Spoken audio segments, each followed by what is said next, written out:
Okay,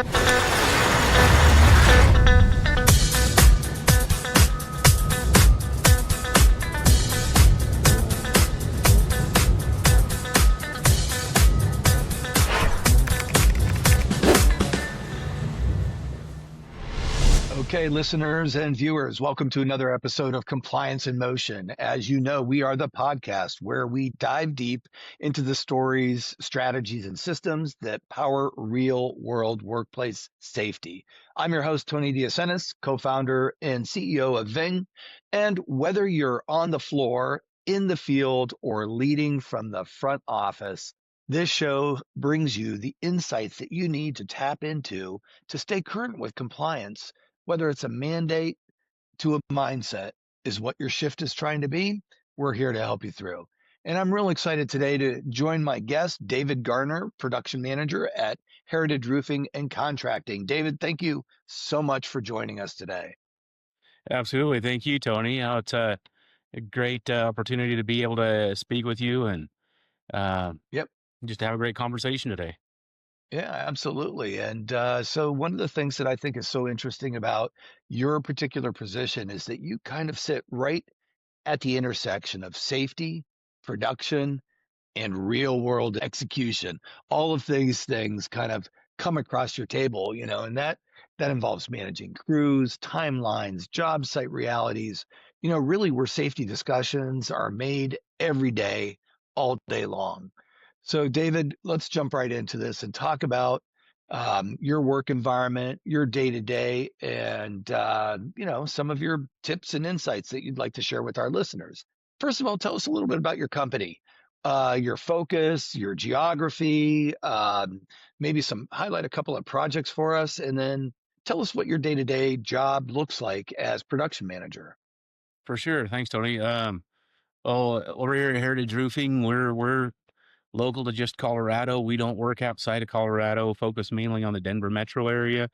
We work as far south pretty regularly as Colorado Springs and up to Fort Collins and in between, pretty much along the Front Range. We don't venture out into the mountains and do much out there or elsewhere. So we're a little bit bigger than just the Denver metro area, but our main focus is on the multifamily steep slope or shingles. But we do a little bit of the flat roof, EPDMs, TPOs, the single membrane stuff, but our main focus is definitely on the multifamily shingle aspect. And we're one of the largest roofing companies in the country that focusing on the residential.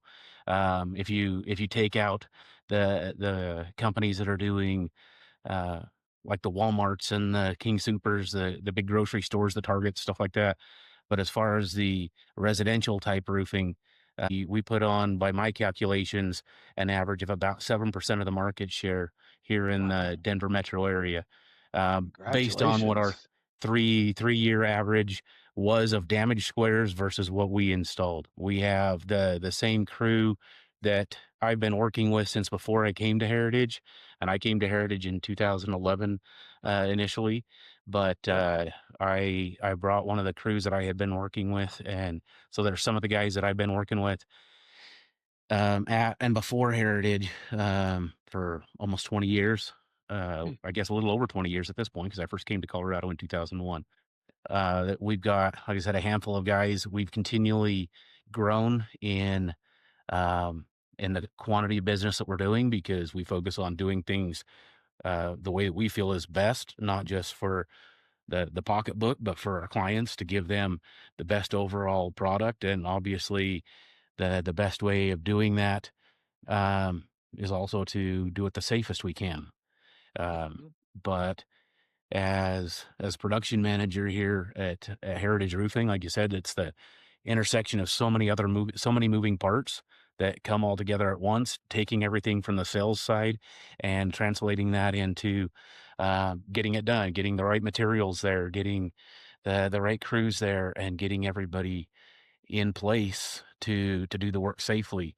I had heard somebody once say not too long ago that safety first is a misnomer. Everybody says safety first, but if we did things 100% safe, there's a lot of things we wouldn't do, right? So roofing is very dangerous. Getting up Yeah. on the roofs, I can't going up even on believe it. ladders. Sometimes when I go around and I see people up on these, you know, pitched roofs. I live in an older neighborhood and everybody's got a big that is not the job for me. But go yeah, go ahead. Right. Very dangerous. Yeah. And I mean, knock on wood, I have not fallen off a roof in over 30 years of doing roofing. I started out installing in the 90s, came to Colorado in 2001 to start Yeah. doing sales and management, and Yeah. I worked through that into working more as a manager and obviously as a production manager most of my Yeah. career, and any mix of sales and management and estimating that you can imagine throughout that. But I'm also fluent in Spanish, so that helps. Being the fact that Oh there's yeah. plenty of Spanish speakers in our industry, it helps a lot with conveying safety and doing our safety meetings, our kickoff meetings. Every time we start a new project that's anticipated to be at least a week or longer, we do a full kickoff meeting, typically lasts anywhere from 30 to 45 minutes, maybe an hour, depending on how complicated things are. Hmm. But we go over all of the expectations, a job hazard analysis, a JHA that we go through, and a lot of those tend to be copy and paste from one job to the next. But there's a few details that are That possibly a little shift or different. yeah, right. Yeah, Yep. and depending on the seasons, right? Go Yeah.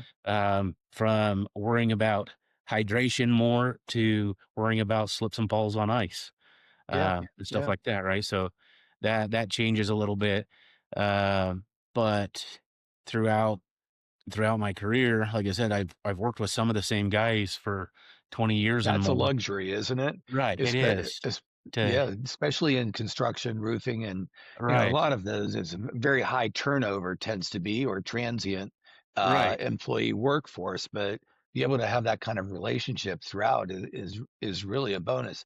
One of the things that I just picked up that you were talking about here that I thought was very interesting, and it is a common theme amongst a lot of people that I talk to on the podcast, is where they started their career in the industry. And I often think that we should push our podcast out to younger people who are in high school and or just out of school and they're looking for a career and they're like, I don't know. I don't know if I want to go in roofing. But they tend to look at this place they started as the place they think they're going to retire from. And it's not true. Look at your career path, right? right. I installed for 4 years, and I tell you, I was in the best shape of my life during those years that I was installing. 'Cause it is hard work. It's dirty, Yeah. nasty work. Yeah. We pulled off multiple layers of roofs that were, a full 12 pitch a lot of times, and there's a lot of nasty there that you end up when you go home and shower, the water is dark gray going down the Brown and drain, black. right? Yeah. Right. And all of that material coming off, all of those nails, all of the steep roofs that you're walking, uh, it's it is definitely a character builder working that hard, Yeah. right? Oh, I And can relate. it Yeah. is something that I'm proud of that I did that, and I'm definitely not in the shape I was when I was in my 20s installing, None of but us are. uh, but I I got learned my a lot. roots in a pipe fabrication shop as a Yeah. sandblaster all through high school and college, so that was really a treat. So let's transition a little bit into it's an interesting, you're outside, right? So you've got these elements and weather and things are happening, wind, weather, you're up on a roof and all of this kind of stuff. So safety in this production driven environment with you're worried about the environment and what's going on obviously creates some complications in there. So how do you plan for those kinds of safety concerns? Oh, for sure. Like you said, there's a lot of moving pieces. Part of that being the weather, and I always joke that I'm an amateur meteorologist as a roofer because you've got to watch the weather so closely.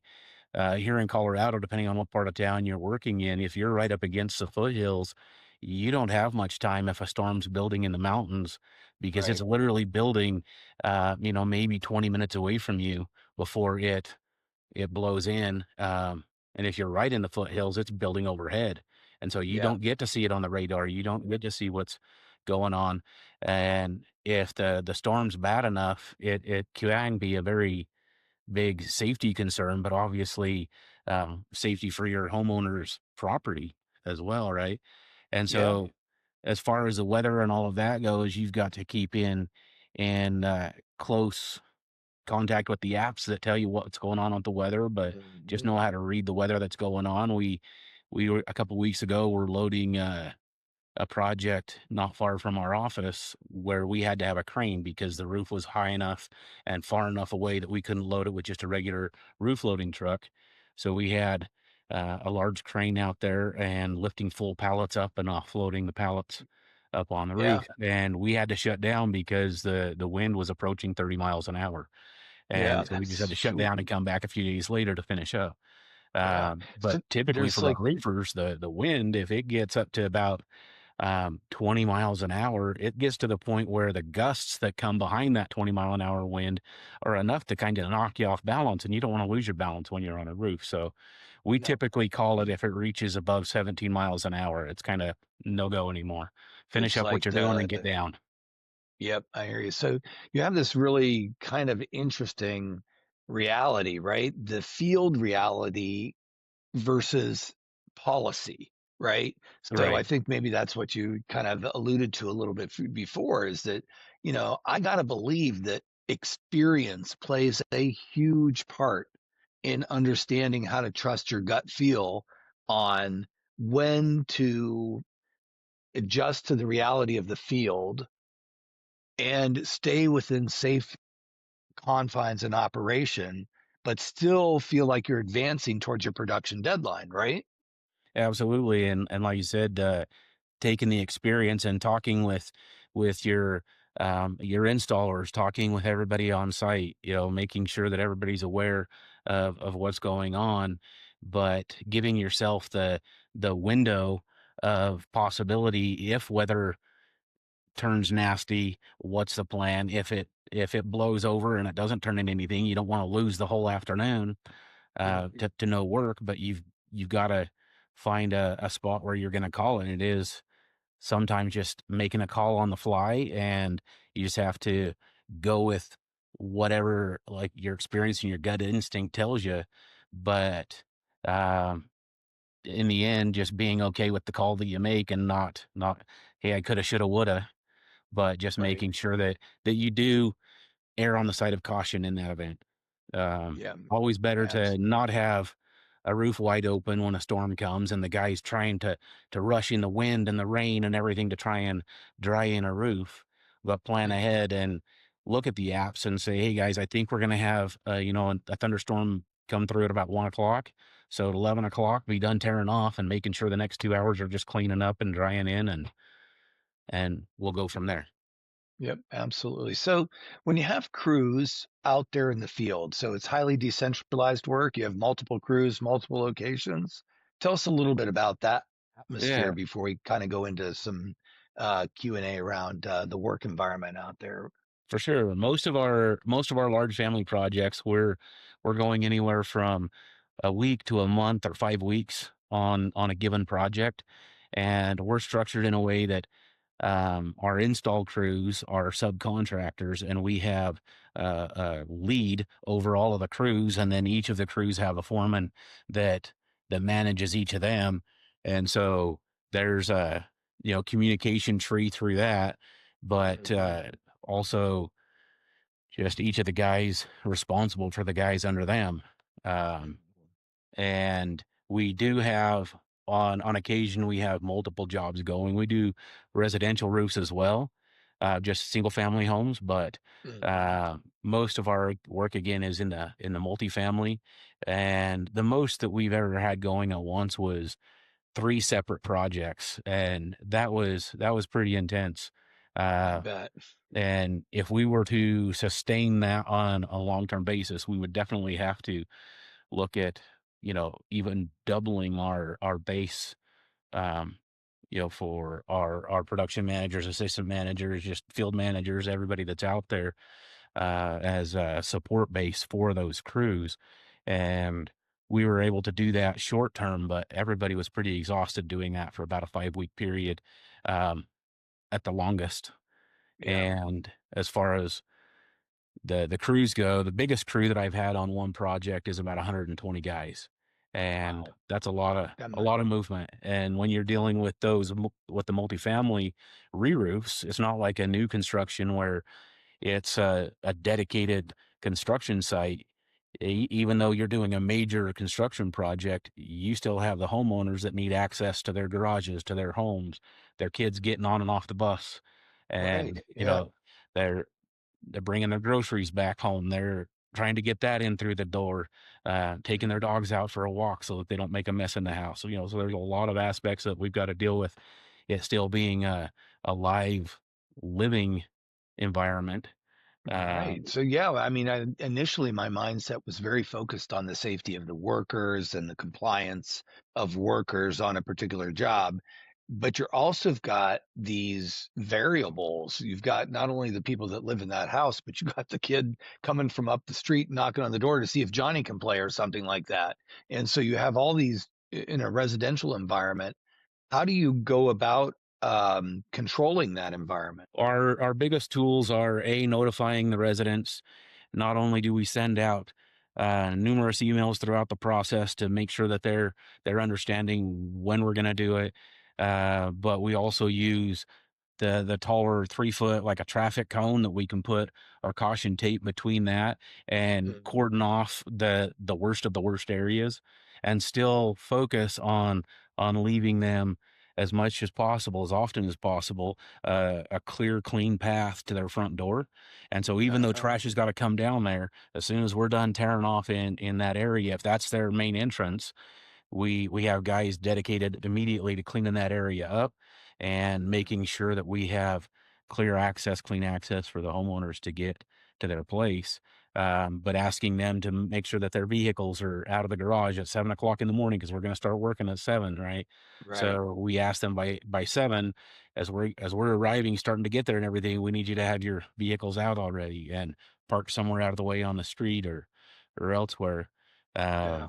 and as much as that's cumbersome and a pain in the neck to homeowners, it's a lot better than having to wait until we can hook up to the dump trailer and move it out Oh, of the way or clean and up it a whole pile of delays the trash or project whatever. and all these kinds of things, or they Correct. try to pull out and they run over a nail and all these kinds of, domino effect Yeah, kind of things exactly. happen.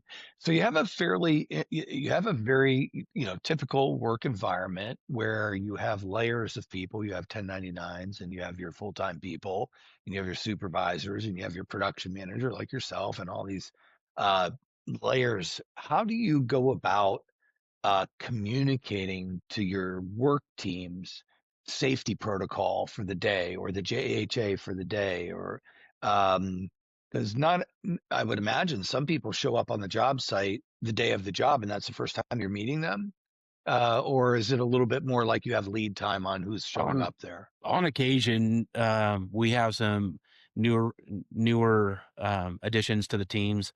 Usually, when we're starting the job, most of the people are there on that job. But like you said, there is the luxury that we have of working with the same teams. And so even if they weren't there on day one of that project, they've been there with every other project and they know Okay. the general expectations. We don't do a daily JHA meeting or anything like that. Throughout the years, on and off, I've done a weekly toolbox topic where we just Mhm. talk about something. Obviously, one of the most common is the fall protection or the ladders or Sure. hydration in the Yeah. summer. Right. Multiple different things, but just do a weekly 10 or 15-minute meeting and just talk with the guys. But as far as communicating to everybody what needs to happen, I found it important not to go so granular on the communication that I'm constantly being the one to talk to each of the guys that are on the roofs. But I go through the chain of command, chain of communication. Um, if I see something that's uh, dangerous at the moment, I'm certainly going to say something, and I do walk through the Right. job and say, "Hey, your harness, or your not your harness, your safety line is loose. You need to take out the slack." Or different things, whatever it might be. That ladder doesn't look like it's tied off. Make sure you get it tied off, get it 3 feet above, right?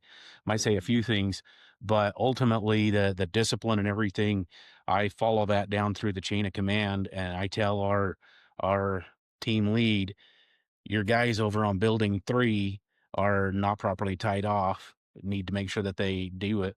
And one thing that I've made standard is if we have a crew, um, not the team in as a whole, which I've done it as well on an entire team of about four crews worth, a big team. I just let the whole team go, and Mhm. said, "You're repeatedly not following the expectations. I've given Yeah. you so many chances to do it."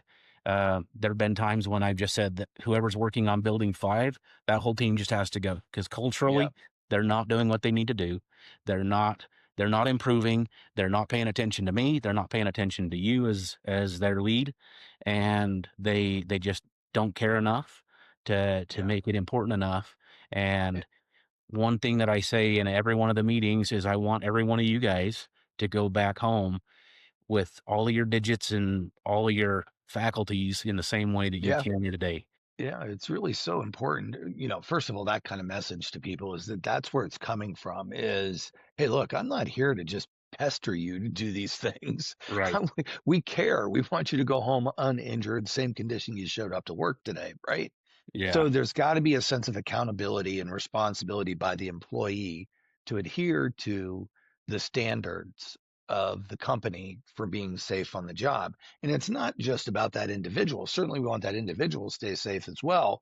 But if you come flying down off the roof or your ladder slides off the roof, who knows who's down below, right? Right. So you have to follow these procedures, not only to be accountable and responsible to yourself, but for those people around you. And I think that, what one of the things that you just mentioned again a common theme across so many of the podcasts and the people that I talk to, where they're talking about, it's not just me who says everything. I might go to a specific person and let them take run the ball forward, if you will, because the people on that crew need to look at that individual as the one that's saying this is the way, this is our standard of safety. And you might not always be there, right? Right. That leads right into what I was going to say next is if I'm the one and the only one that's ever saying anything and asking for correction, then the second I drive off, everybody takes off their harness or whatever. Right? I've seen it 1,000 times. Or if their crew lead runs off to the dump to empty the trailer while they're gone, they don't have anything, right? So Right. building that culture across the board, across the leadership, but within each of the teams as well. Uh, and so now it's at the point where everybody everybody cares enough about the entire outcome that the crews on building 2 will look at the crews on the other buildings or whatever, and they may comment to them, "Hey guys, it's only fair that you guys, need to follow the rules too. We're doing it over here. Mhm. You know, it's not fair that you guys aren't following the rules too." And so it creates that accountability amongst themselves, not just from the top, but all the way Mhm. down through. And Absolutely. we've made it a habit in recent years, pretty much every one of our job kickoffs to help set the tone. We say a prayer at our kickoff meeting. Hmm. So at the beginning Yeah. of it, we say a prayer and thank God for the work that we have ahead of us, Right. and just ask Him to protect us and keep us safe and keep our minds sharp and Hmm. keep us, you know, coming back every day. There you go. Doesn't hurt, right? Hurt at It all. helps. It hasn't Yeah. hurt anybody. Yeah, it hasn't hurt anybody. Kind of on the opposite end of what you just said, because there's not a lot of documentation and proof for that to file with OSHA or the Right. state. However, it's a a cultural thing of your company to do, and it's fantastic. I think in the state of Colorado, talking about documentation and proof, in the state of Colorado. there's certain things that you have to are held accountable for, and two, for your workers' comp insurance, and it relates to documentation, proof of training, and things like that. Am I reading that correctly, of the requirement for the state of Colorado? Yeah, for sure. And I've had OSHA show up on job sites earlier on in my career. It was the scariest thing in the world to have OSHA show up at my job site. After I had them come out once or twice on job sites, I learned how to be fully ready. I went through the necessary trainings and everything. I had the opportunity to go through up to OSHA 120 and get Mm, that done. They were admittedly very tough Saturdays to get through because we did it in long Saturdays, to get through 10-hour Saturdays, above and beyond our regular schedule. But it was good to get that out of the way and get that done. But as far as OSHA goes and everything, if it's not documented, it doesn't happen, right? right. Yeah. That was one of the early things that I learned in there, but I've had OSHA show up at job sites, and because of our documentation and because of our trainings and our expectations and the fact that we do, reprimand and have consequences when there's something not happening the way it should. I've had OSHA show up more times on a job site and not give citations than to Mm. us anyway. I've had them come out and not give us as a company citations, but they would give citations to the individual Ah, subs. I see. Uh, It's interesting. I'm just thinking about it is that because what you're doing is outside and so visible, like literally an OSHA person could be on their way someplace else, and you guys are on display right there. yeah. So you really have to have your checks and balances in order. So talk to me a little bit about, if through these experiences you've had, if an OSHA inspector did walk up onto one of your job sites, why are you more comfortable today than perhaps that first time that you ever had somebody walk The onto a job experience of site? it, right? Just like when you're a teenage driver, the first time you get pulled over, you think the world's going to come undone, right? Right. Uh, but these days, if I get pulled over, it's like, "Hey, officer, how you doing?" Yeah, I think I was going a little fast. I just wasn't paying attention, right? It's just Yeah. you've been there, done that. You know, it's at least your second rodeo by now. Uh, Mhm. but I think having the confidence that I've done the trainings with my guys, shown them, talked to them, explained to them what we need to do. Mhm. But as far as experiences go, there was one job where um, we were finishing up the last building on the project, and the guys were just finishing up some of their last minute details, and they had already taken off their harnesses and Mhm. taken away the anchors for their harnesses and everything. And we're just finishing up some painting and some silicone and stuff like that, which on that large of a building still took them about half an hour. And I had the OSHA inspector come on site, identify himself, and start talking to me. Said that he had been watching for about 20 minutes, and we started talking, and I found out that he lived on one side of our project, a couple miles down, and his office was up the other direction. And every single day, at least twice a day, he was driving back and forth up and down that project, Jeez, past the yeah. project. Right. And Yeah. so, not until the last day did he have cause to stop and talk to us. And that was one of the instances where he had given the subcontractor uh, Yeah. a fine, and he did not hit them hard, right? But uh, he did hit them with a fine, and it gave them the opportunity to go in and deal with that process directly Yeah. and do some direct communication and training with them. Yeah. But he commended not just me, but the subcontractor and the whole team on what he had seen throughout that project, which was Mhm. over a month on that project. And Wow. so he had Yeah. been going by twice a day for a month and didn't stop until the That's last day. interesting. Yeah. Yeah. All right. I always say, like, of course, experience breeds confidence and you're doing the right thing and stuff. And when you're younger in a situation, like you said, you get pulled over for the first time for speeding, it's kind of like, oh my gosh, it's the end of the world kind of thing. the more experience you get. But, all said and done, if you're doing the right things, leading by example and training people and monitoring their work ethic and their attitude towards safety and following standard operating procedures, then when somebody does show up like an OSHA inspector, there's really not a whole lot to get nervous about, other than if that individual is really looking and very nitpicky. But maybe you could talk a little bit about that. How because not everybody on the job site has that same level of comfort. So, what are some leadership things that you like to see going on a job site that really help people, you know, to do the job the right way? What's the leadership behavior that you like to see the most? Maybe when you're there or maybe when you're not, you like to hear about it. Right. In both instances, whether I'm there or not, I like to hear that there's others that are calling out safety issues that they may see, and that goes for quality as well, right? Safety or quality, either way.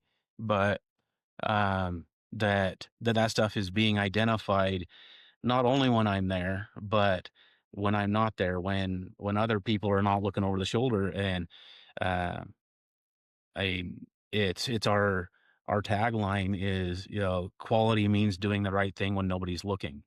And Absolutely. that Yeah. goes with the safety side of things as well, right? Uh, Being safe when nobody's looking. And like we said at the very beginning, uh, roofing is a very dangerous profession. It's a dangerous job. There's a lot going on. And if I can see the guys from a leadership aspect, calling out the same things that need to be seen, need to be called out, whether I'm there, whether somebody else is there or not. But hear that they're giving them a hard time about it if they're not following the rules. But I've Yeah. had individual team leads that have sent crews home, and they haven't ever come back to the job. Mm. They're let go Yeah. for good because Yeah. they wouldn't follow it. And one of the subcontractors that I work with, he let go a third of his guys because they weren't following the rules, Yeah. The risk and is it too meant high. Right. it meant Yeah. adding a week to his time frame. But we worked with Yeah. him on that. We worked with the community so that they understood, that our timeline was changing. We didn't go into depth with why our timeline was changing, but I fully supported These things my happen. guy Right. with that. I didn't bust his chops because we had an extra week on the job. I Mm. just worked with him the best we could on that and understood fully why he did it and was proud of him for it. Yeah, it's needed. And it's about consistency too. The Right. leadership has to be consistent in their approach. And For I sure. can tell that your organization and you as an individual, you know the industry, you grew up in the industry, and you know how to ensure things get done the right way and safely. But at the end of the day, it's that consistent behavior in knowing when to modify because of the elements from the environment that get thrust upon you throughout the day or through any part of the given project. Um, Now, I got to believe there's times where you're sitting at a red light or at a stop sign and you're looking over at some other company and they got people up on the roof there.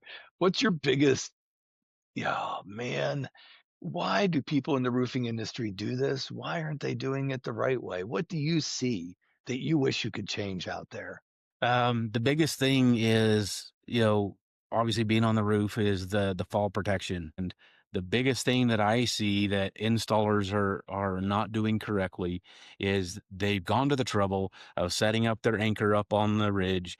They've got their line hooked to it. They've got a hook to their back. They've got their harness on, but they've got the safety line all the way to the end on their on Oh, their yeah, back, and right. you've got a big long monkey tail of a safety line hanging down below the gutter, and you can just look at it and see that if they fell off the roof, they're still going to hit the ground, It's still going or to hit the ground, or right? they've got the safety line all the way out at such a sharp angle that if they lost their footing and they went over the gutter edge, that they'd have a pendulum swing and possibly smack a sidewall, or still hit the ground by the time they got all the way Yeah. down, right? So going to the trouble of using it, going through the motions, but not being forward thinking enough that, hey, my angle on my safety line isn't within parameters, or I've got so much extra here that if I fall, right? But one of the things I say to the guys all the time is nobody ever went up on a roof thinking they were going to fall when they fell off the roof. They wouldn't have Yeah. gone up if No. they thought in their mind, today I'm falling off this roof, right? They just wouldn't go Yeah. up. So don't tell me I'm not going to fall off this roof because nobody ever went up thinking they were going to fall off. Right. Absolutely. Well, as we head into the last part of our time together today, I Yeah. always like to wrap up with a couple of things.